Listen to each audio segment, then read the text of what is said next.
தீர்க்கதரிசன புத்தகம் 5வது அதிகாரம் 28வது வசனத்தினுடைய பிந்தின பகுதியை வாசியுங்கள். தானியேல் 6ஆம் அதிகாரம் 28வது வசனத்தின் பிந்திய பகுதி. தரியுவின் ராஜ்யபார காலத்திலும் பெர்சியனாகிய கோரேசுடைய ராஜ்யபார காலத்திலும் தானியேலின் காரியம் ஜெயமாயிருந்தது. தானியேலின் காரியம் ஜெயமாக இருந்தது. கைகளை உயர்த்தி சத்தமாய் ஒரு அல்லேலூயா சொல்லுவோமா? அல்லேலூயா. தானியேலின் காரியம் ஜெயமாக இருந்தது. தானியேலின் காரியம் வெற்றியாக இருந்தது. தானியேலின் காரியம் தோல்வி இல்லாமல் இருந்தது. தானியேலின் காரியம் ஜெயமாக இருந்தது என்று 6ஆம் அதிகாரம் 28வது வசனத்தின் கடைசி பகுதியில் இந்த வார்த்தை வருகிறது. தானியேலின் காரியம் ஜெயமாக இருந்தது. கர்த்தர் நல்லவர். அல்லேலூயா. தானியேலை குறித்தும் அவருடைய சரித்திர சம்பவங்களை குறித்தும் சிறு பிள்ளைகள் முதற்கொண்டு இந்த கதைகளை, இந்த சரித்திரங்களை அறிந்திருக்கிறார்கள். சிறு பிள்ளைகளுக்கு நாம் என்ன சொல்லிக் கொடுத்திருக்கிறோம்? தானியேலை குறித்த காரியங்களை சொல்லிக் கொடுத்திருக்கிறோம். ஆகவே தானியேலை குறித்து தெரியாத நபர்கள் இருப்பதற்கு வாய்ப்பு இல்லை. அல்லேலூயா. இன்றைக்கு நாம் தியானிக்க போகிற 3 காரியங்கள், தானியேலுடைய காரியம் ஜெயமாக இருக்க காரணம் என்ன? இந்த தானியேலுடைய காரியம் எப்பொழுது ஜெயமாக இருந்தது என்று சொன்னால், இவர்கள் அடிமைத்தனத்தில் இருந்தார்கள். ஆமென். இந்த யூத வாலிபர்களை எல்லாம் ஆமென் சிறைபிடித்து கொண்டு வந்த ஒரு பாபிலோனிய தேசத்தில் இவர்கள் இருந்தார்கள். அப்படிப்பட்ட தேசத்திலும் தானியேலுடைய காரியம் வெற்றியாக இருந்தது. அல்லேலூயா. ஆமென். ஸ்தோத்திரம். ஆண்டவருடைய பிள்ளைகளாகிய நம்முடைய காரியம் நாம் இருக்கிற தேசத்தில் ஜெயமாக மாற தானியேலுடைய வாழ்க்கையில் காணப்படக்கூடிய மிக முக்கியமான 3 காரியங்களை இந்த ராத்திரி பின்பற்ற நாம் நம்மை அர்ப்பணிக்க கர்த்தர் நமக்கு உதவி செய்வாராக. முதலாவது காரியம், தானியேல் 1வது அதிகாரத்துக்கு நேராக நம்முடைய கவனத்தை செலுத்துவோம். தானியேல் 1வது அதிகாரம் அதனுடைய 8வது வசனத்தை வாசிக்க கேட்கிறேன். தானியேல் ராஜாவின் போதத்தினாலும், தானியேல் ராஜாவின் போஜனத்தினாலும், அவர் பானம் பண்ணும் திராட்சை ரசத்தினாலும், அவர் பானம் பண்ணும் திராட்சை ரசத்தினாலும் தன்னை தீட்டுப்படுத்தலாகாது என்று, தன்னை தீட்டுப்படுத்தலாகாது என்று தன் இருதயத்தில் தீர்மானம் பண்ணிக்கொண்டு, தன் இருதயத்தில் தீர்மானம் பண்ணிக்கொண்டான். தன்னை தீட்டுப்படாதபடிக்கு பிரதானியின் தலைவனிடத்தில் வேண்டிக் கொண்டான். தன்னை தீட்டுப்படுத்தாதபடிக்கு பிரதானிகளின் தலைவனிடத்தில் வேண்டிக் கொண்டான். அல்லேலூயா. ஆமென். ஸ்தோத்திரம்.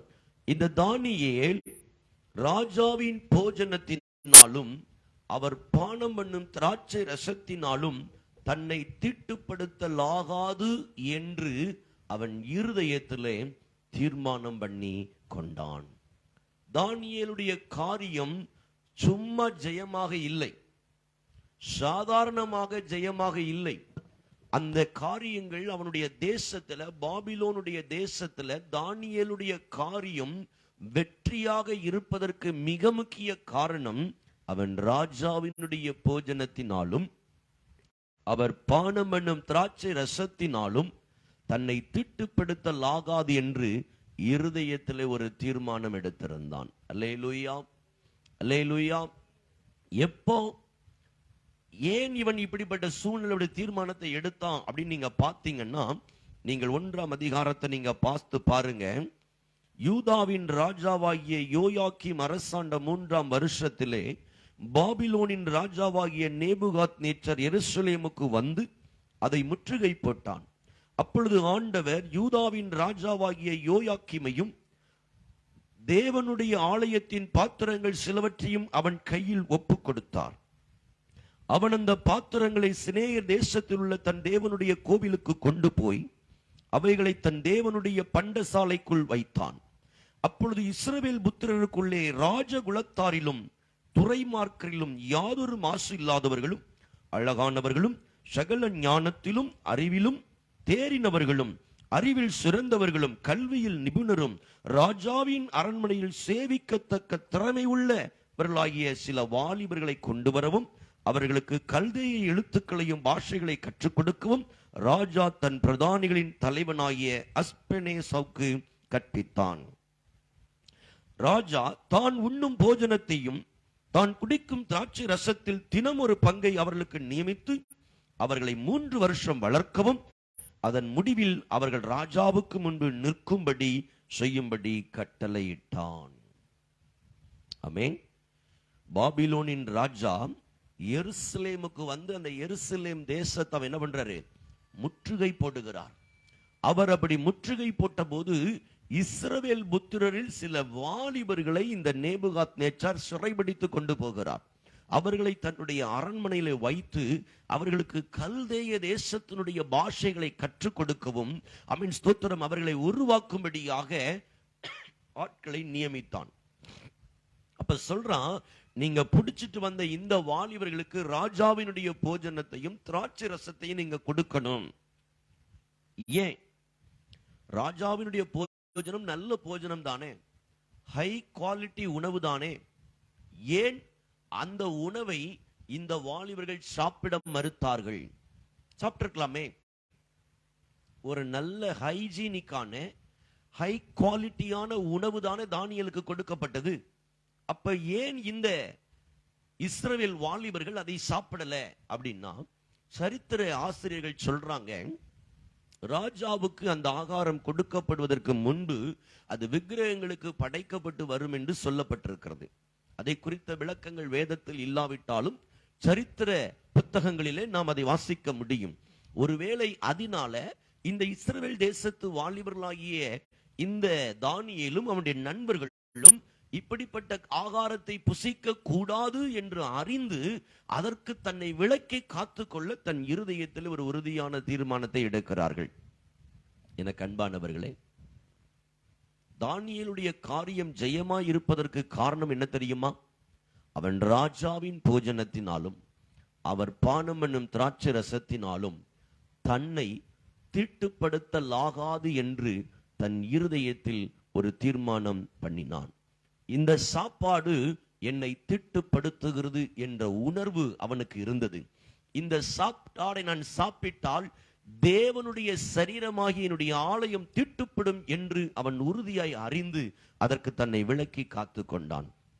இன்றைக்கும் இந்த வசனத்தை கேட்கிற எனக்கு அருமையான தகப்பனே, தாயே, சகோதரனே, சகோதரியே, வாலிப தம்பி, உன்னுடைய வாழ்க்கையை திட்டுப்படுத்துகிற காரியம் என்ன? இந்த இடம் என்னை தீட்டுப்படுத்துகிறது என்று நீ உணர்வாயானால் அந்த இடத்தை விட்டு விலகி செல்ல கர்த்தர் உனக்கு கிருபை தருவாராக. இந்த நண்பர்கள் என்னை தீட்டுப்படுத்துவார்கள் என்று நீ உணர்வாயானால் அந்த நண்பர்களை விட்டு நீ விலகி செல்ல நீ தீர்மானிப்பாயாக.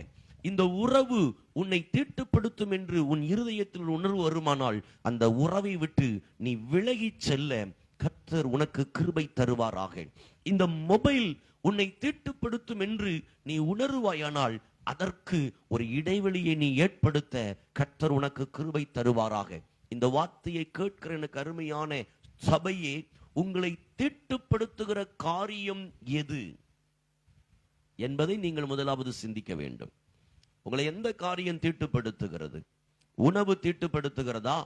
இடம் உன்னை தீட்டுப்படுத்துகிறதா? உறவுகள் உன்னை தீட்டுப்படுத்துகிறதா? அல்லது சூழ்நிலைகள் உன்னை தீட்டுப்படுத்துகிறதா? ஆமென், ஸ்தோத்திரம். பாஸ்டர், நான் நல்லா இருக்கிறேன், ஆனா அந்த சூழ்நிலைக்குள்ள போகும்போது நான் என்னை அறியாமலேயே நான் தீட்டுப்பட்டு விடுகிறேன். சொல்லுகிறீங்களா? அந்த சூழ்நிலையை விட்டு விலகி இருக்க கர்த்தர் உங்களுக்கு கிருபை கொடுக்கும்படி நீங்கள் ஜெபிக்க வேண்டும். அல்லேலூயா, அல்லேலூயா. இன்றைக்கு நல்ல சபையில ஆடி பாடி ஆராதித்து ஆமென் ஸ்தோத்திரம் ஆவியில நிரம்பி ஜெபிக்கிற எத்தனையோ சபையிலே ஸ்தோத்திர விசுவாச பிள்ளைகளுடைய வாழ்க்கையிலே இன்றைக்கு அந்நிய பழக்க வழக்கங்களை பழகி கொள்ளுகிறார்கள். திருச்சபைக்குள் ஒரு தோற்றத்தையும் திருச்சபைக்கு வெளியே ஒரு தோற்றத்தையும் அவர்களுடைய வாழ்க்கையிலே நாம் பார்க்க முடிகிறது. ஆமென். அவர்கள் அந்த உலக நபர்களோடு தன்னுடைய உறவுகளோடு தங்களை திட்டுப்படுத்திக் கொள்ளுகிறார்கள். ஆனால் தானியேலுடைய காரியம் ஜெயமாயிருப்பதற்கு காரணம், அவன் ஒரு அந்நிய தேசத்தில் இருந்தாலும் அவன் எடுத்த எல்லாவற்றையும் செய்ய முடியாத ஒரு சூழ்நிலை அவன் வாழ்க்கையிலே காணப்பட்டாலும் நான் என்னை தீட்டுப்படுத்த மாட்டேன் என்று இருதயத்தில் ஒரு தீர்மானம் பண்ணினவனாய் அவன் தன்னை காத்து கொண்டபடியினாலே அவனுடைய காரியம் ஜெயமாக இருந்தது. பிரியமானவர்களே, இன்றைக்கு உங்க வாழ்க்கையை நல்லா நீங்க யோசிச்சு பாருங்க. உங்களை தீட்டுப்படுத்துகிறது எது? உங்களை தீட்டுப்படுத்துகிறது எது? உங்களை தீட்டுப்படுத்துகிற காரியம் என்ன என்பதை நீங்கள் உணராத பட்சத்தில் உங்களுடைய காரியத்திலே கர்த்தர் ஒரு வெற்றியை கொடுக்க முடியாது. உங்களை தீட்டுப்படுத்துகிற காரியம் எது? ஆமென். இன்றைக்கு அப்படிப்பட்டதான காரியங்களிலே கர்த்தர் உங்களுக்கு ஒரு தெளிவை தர கர்த்தர் உதவி செய்வாராக. தானியேலுக்கு அந்த தெளிவு இருந்தது. இந்த ஆகாரம், ஆமென், ஸ்தோத்திரம், என்னை தீட்டுப்படுத்தி விடும் என்கிற உணர்வு அவனுக்கு இருந்தபடியினாலே அவன் அந்த ஆகாரத்தை தள்ளி வைத்துவிட்டு தீட்டுப்படுத்தாமல் தன்னை காத்துக்கொள்ள அவன் முயற்சி எடுக்கிறதை நாம் பார்க்கிறோம். இன்றைக்கு உங்க வாழ்க்கையை நீங்க பாருங்க. இன்னைக்கு உங்களை எந்த காரியம் தீட்டுப்படுத்துகிறது? இன்றைக்கு அந்த காரியத்துக்கு நீங்க விலகி நிற்க ஆயத்தமா இருக்கிறீங்களா? உங்களை தீட்டுப்படுத்துகிற காரியத்தை ஒதுக்கி வைக்க நீங்க ஆயத்தமா இருக்கிறீர்களா?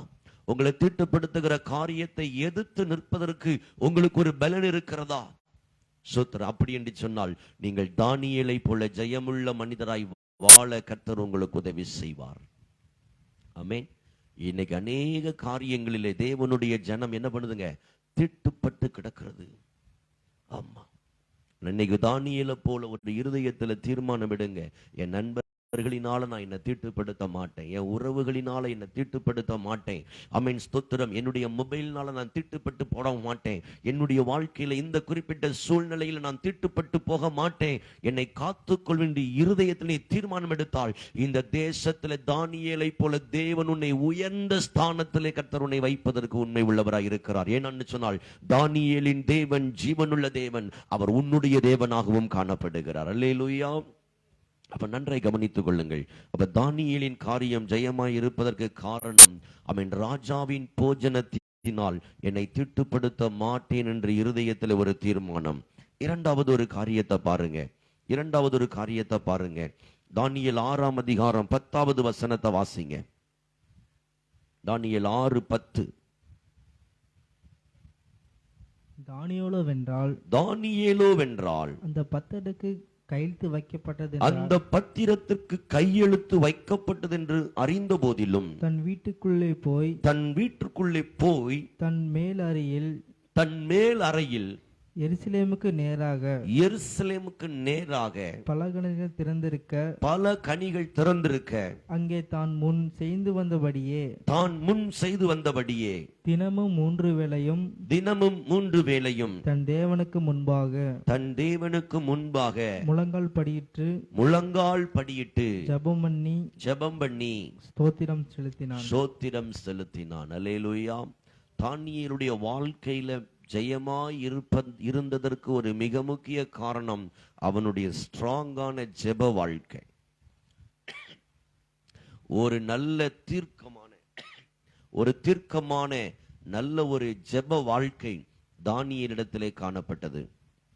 பிரியமானவர்களே, தானியேலுடைய வாழ்க்கையை பார்த்தீங்கன்னா அந்த 6ஆம் அதிகாரத்திலே சொல்லப்பட்டிருக்கிறது. அந்த 6ஆம் அதிகாரத்தை நீங்க திருப்பிக் கொள்வீங்க சொன்னால் தானியேல் 6ஆம் அதிகாரத்துக்கு நேரா வாங்க.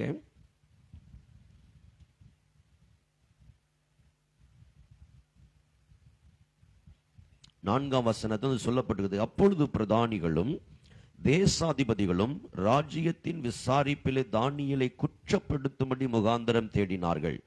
ஆனாலும் ஒரு முகாந்திரத்தையும் குற்றத்தையும் கண்டுபிடிக்க அவர்களால் கூடாதிருந்தது. அவன் உண்மை உள்ளவனாய் இருந்தபடியால் அவன் மேல் குற்றம் சுமத்த யாதொரு குற்றமும் குறையும் காணப்படவில்லை. உடனே இங்க பாருங்க, அவங்க உடனே ஒரு காரியத்தை ராஜாவிட்டு என்ன பண்றாங்க?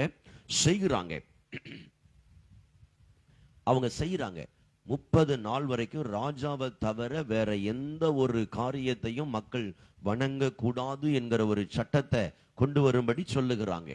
இந்த சூழ்நிலை பார்க்கும்போது ராஜா அந்த பத்திரத்துக்கு கையெழுத்து வைக்கப்பட்டார்னு தானியேலுக்கு தெரிந்த போதும் அவன் ஒரு நாளும் அதை குறித்து அவன் கவலைப்படல. அவன் எருசலேமுக்கு நேராக ஜன்னல்களை திறந்து முழங்கால் படியிட்டு தன் தேவனை நோக்கி அவன் ஜெபிக்கிற மனிதனாய் காணப்பட்டான்.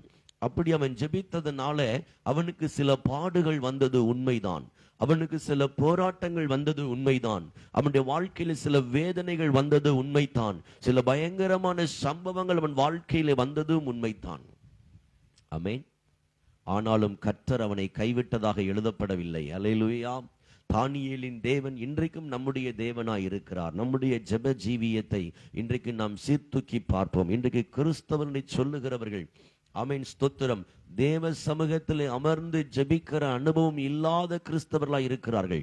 ஜெபிக்காத கிறிஸ்தவர்கள், வேதத்தை வாசிக்காத கிறிஸ்தவர்கள், முழங்கால் படியிட்டு ஜெபிக்காத கிறிஸ்தவர்கள், வேதாகமத்தை சத்தமாய் வாசிக்காத கிறிஸ்தவர்கள், ஆமென், உபவாசம் பண்ணி தேவ சமூகத்தில் ஜெபிக்காத கிறிஸ்தவர்கள், சபைக்கு ஒழுங்கா வராதிருக்கிற கிறிஸ்தவர்கள், கர்த்தருடைய பந்தி ஆராதனை எடுக்காத கிறிஸ்தவர்கள், ஆமென், ஸ்தோத்திரம், அதிகாலை ஜெபம் இல்லை, தனி ஜெபம் இல்லை, குடும்ப ஜெபம் இல்லை.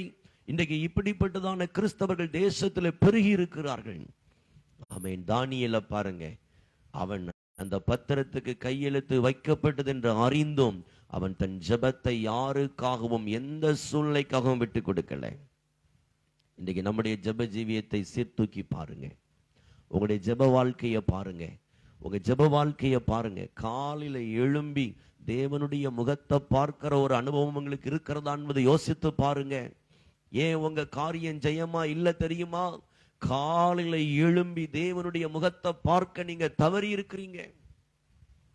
காலையில எழும்பி, ஆமென், உங்க முகத்தை கழுவி தேவனுடைய முகத்தை நோக்கி பார்க்கிற அனுபவம் மட்டும் உங்க வாழ்க்கையில வர ஆரம்பித்து விட்டால், தம்பி, சகோதரனே, சகோதரியே, அம்மா, உங்க வாழ்க்கையில எல்லாவற்றையும் கர்த்தர் ஜெயமாய் மாற்றுவார். முதலாவது தேவனுடைய ராஜ்யத்தையும் அவருடைய நீதியும் தேடுங்கள், அப்பொழுது இவை எல்லாம் உங்களுக்கு கூட கொடுக்கப்படும். தேவனுடைய சமூகத்தை தேடாம, தேவனுடைய முகத்தை நோக்கி பார்க்காம, ஜெபம் பண்ணாம, வேதத்தை வாசிக்காம, உபவாசித்து ஜெபிக்காம நீங்க என்னதான் ஒரு காரியத்தை செய்தாலும் அதுல கர்த்தருடைய ஆசீர்வாதத்தை நீங்க பார்க்க முடியாது. இன்னைக்கு இந்த வார்த்தையை கேட்கிற நீங்க உங்க இருதயத்தை ஆராய்ந்து பாருங்க. உங்க உள்ளத்தை ஆராய்ந்து பாருங்க. ஆண்டவருடைய சமூகத்துல ஜெபிக்க தீர்மானம் கொடுங்க. ஆண்டவரே, தானியேலை போல அவன் அந்த பத்திரத்துக்கு கையெழுத்து வைக்கப்பட்டது என்று அறிந்தும் ஜெபிக்க கூடாது என்ற கையெழுத்து, ஜெபம் பண்ணினால் தண்டனை உண்டு என்கிற கையெழுத்தை அவன் பார்த்த போதும் தான் தேவ சமூகத்தில் நிற்பதை ஒருபோதும் ஒரு மனிதனுக்காகவும் விட்டு கொடுக்கல. நீங்களும் அப்படி இருக்கணும். உங்க இருதயத்தில் அப்படி ஒரு தீர்மானம் எடுங்க. காலையில எழும்பி ஆண்டவருடைய முகத்தை நோக்கி பார்க்கிற ஒரு அனுபவம் கொஞ்சம் பழகுவது கடினமா தான் இருக்கும், கொஞ்சம் கஷ்டமா தான் இருக்கும். காலைல எழும்பி ஜெபிக்கிறதுங்கிறது கொஞ்சம் கஷ்டமா தான் இருக்கும், கொஞ்சம் டயர்டா தான் இருக்கும். கொஞ்சம் பழகிட்டீங்கன்னு வச்சுக்கோங்களேன், உங்களுக்கு அது லகுவாய் மாறிவிடும். அல்லேலூயா. ஆமென். காலைல எழும்பி முகத்தை கழுவிட்டு ஒரு பாட்டை சத்தமா பாடிட்டு ஒரு அதிகாரத்தை வாசிச்சு நேர் முழங்கால நின்று கொஞ்ச நேரம் தோத்திரம் பண்ணி ஜெபம் பண்ண நீங்க ஆரம்பிச்சிட்டீங்கன்னா முதல்ல ஒரு 10 நிமிடத்துல துவங்குங்க. ஒரு 10 நிமிடத்துல துவங்குங்க. அது 1/4 மணி நேரமாய் மாறும். அந்த 1/4 மணி நேரம் 1/2 மணி நேரமாய் மாறும். அந்த 1/2 மணி நேரம் 1 மணி நேரமாய் மாறும். நீங்கள் தேவ சமூகத்தில் நிற்க நிற்க நிற்க நிற்க நிற்க உங்கள் காரியங்கள் எல்லாம் ஜெயமாய் மாறும். அல்லேலூயா. உங்களுடைய வாழ்க்கையில் எல்லாம் ஜெயமா மாறும். இன்னைக்கு ஆண்டவருடைய சமூகத்தில் நிற்கிறதுக்கு நேரம் இல்லைன்னு சொல்றோம். காலைல எழும்பி நம்முடைய கடமைகளுக்காக ஓடுவதற்கு கவனம் செலுத்துகிறோம். அதெல்லாம் ஸ்டாப் பண்ணுங்க. காலையில எழும்பி ஆண்டவருடைய முகத்தை நோக்கி பாருங்க. தானியேலின் காரியம் ஜெயமா இருப்பதற்கு 2வது காரியத்தை நான் சொன்னேன். தானியேலுடைய காரியம் ஜெயமாக இருப்பதற்கு காரணம் அவனுடைய ஸ்ட்ராங்கான ஜெப வாழ்க்கை. மூன்றாவது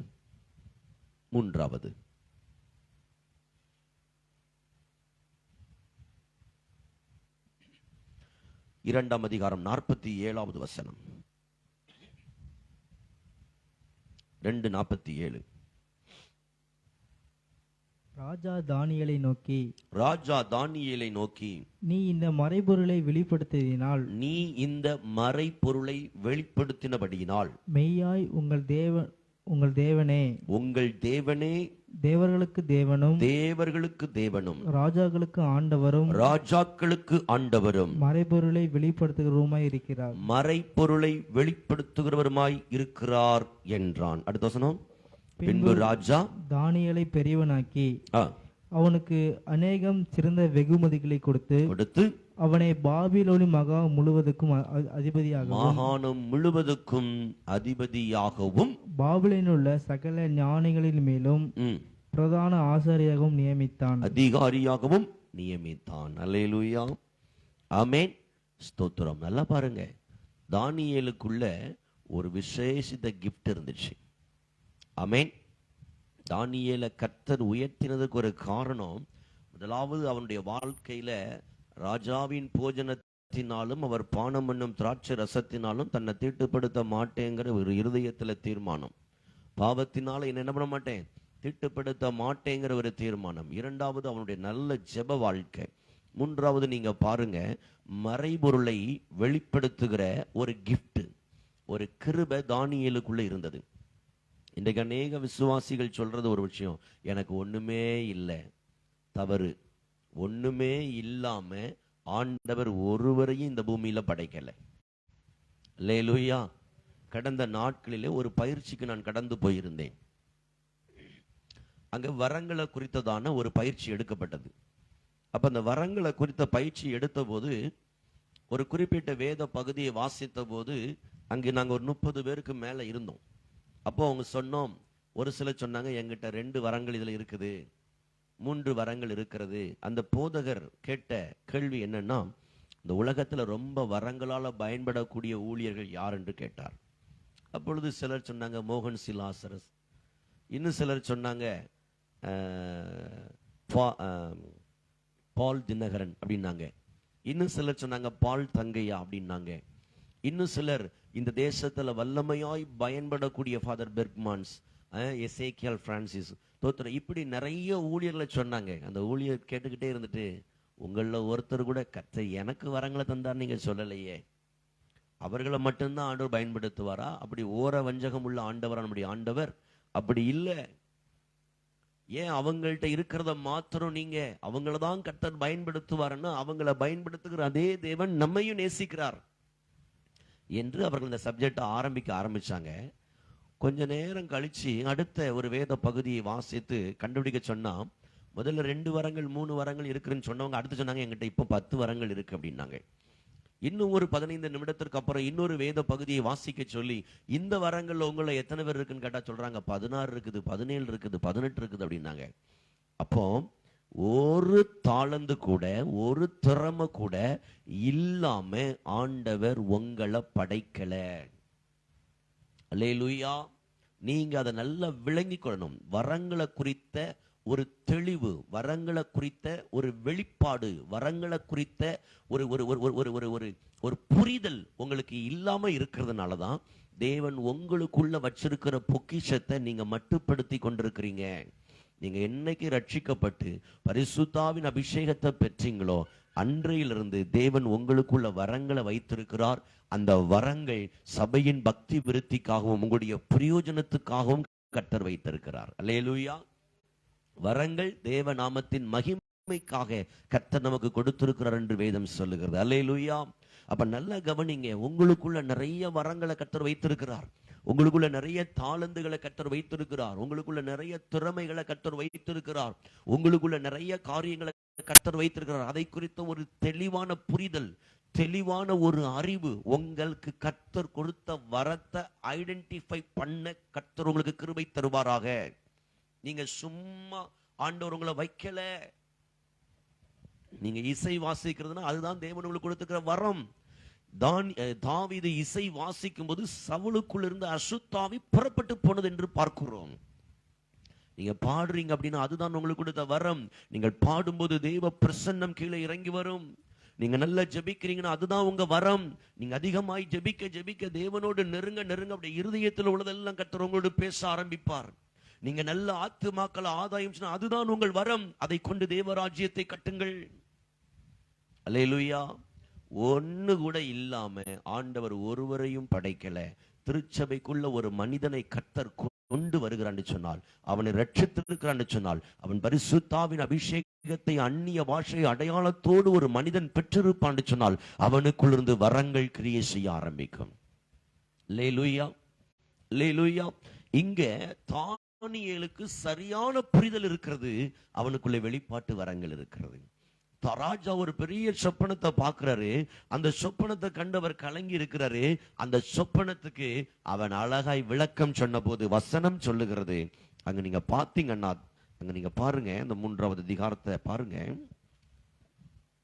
2 அதிகாரம் 46. அப்பொழுது ராஜாவாகிய நேபுகாத் நேச்சார் முகங்குப்புற விழுந்து தானியேலை வணங்கி அவனுக்கு காணிக்கை செலுத்தவும் தூபம் காட்டவும் கட்டளையிட்டான்.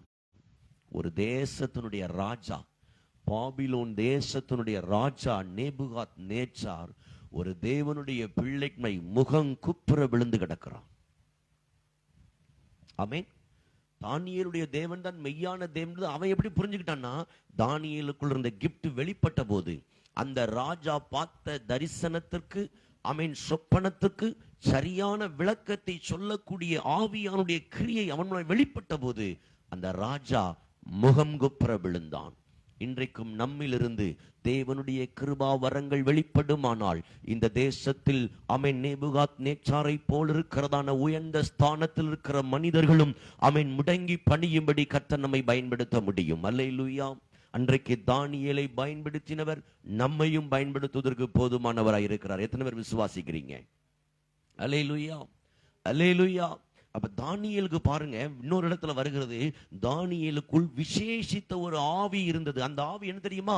ரகசியங்களை வெளிப்படுத்துகிற ஒரு ஆவி. அமீன். கிருபைகளை வெளிப்படுத்துகிற ஒரு ஆவி, பிரச்சனைக்குரிதான தீர்வுகளை வெளிப்படுத்துகிற ஒரு ஆவி.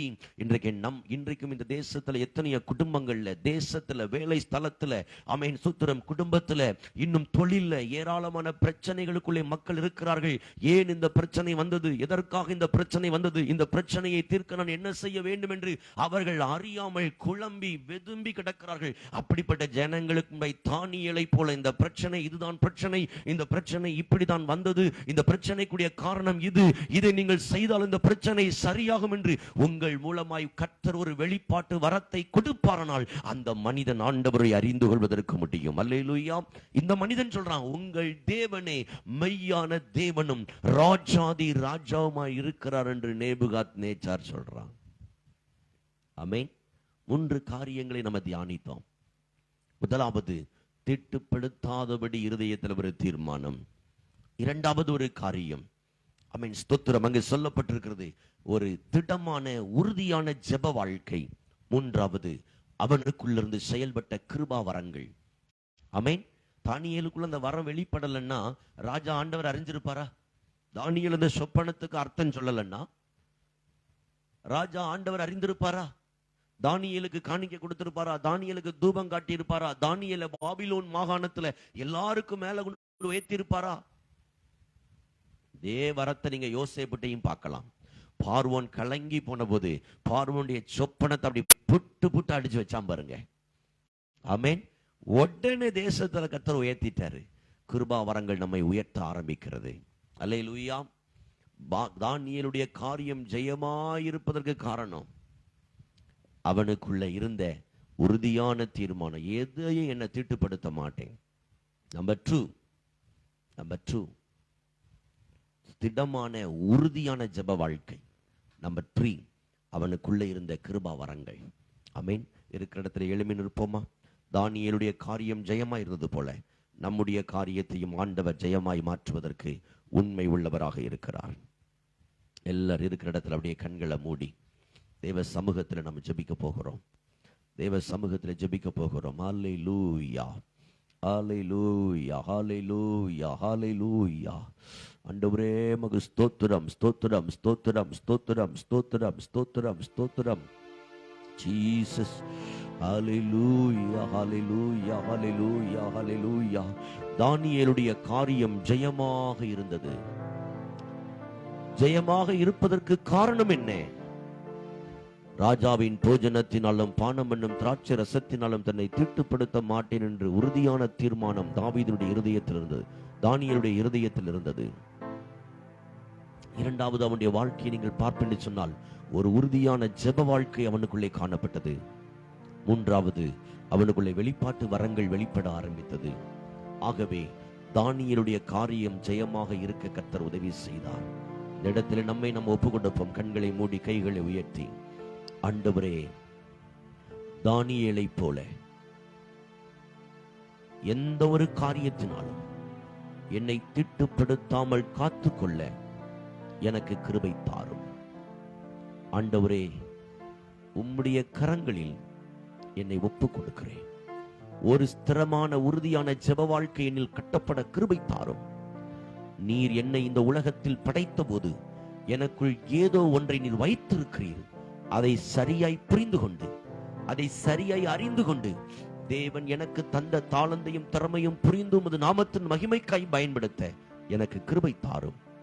நானும் இந்த தேசத்துல, இந்த பள்ளிக்கூடத்துல, இந்த கல்லூரியில, இந்த ஸ்தலத்துல, இந்த தெருவுல, இந்த ஊர்ல, இந்த சமுதாயத்துல என்னுடைய காரியமும் ஜெயமாய் இருக்க எனக்கு கிருபை தாரும். இயேசுவின் நாமத்தில் பிதாவே, ஆமேன், ஆமேன்.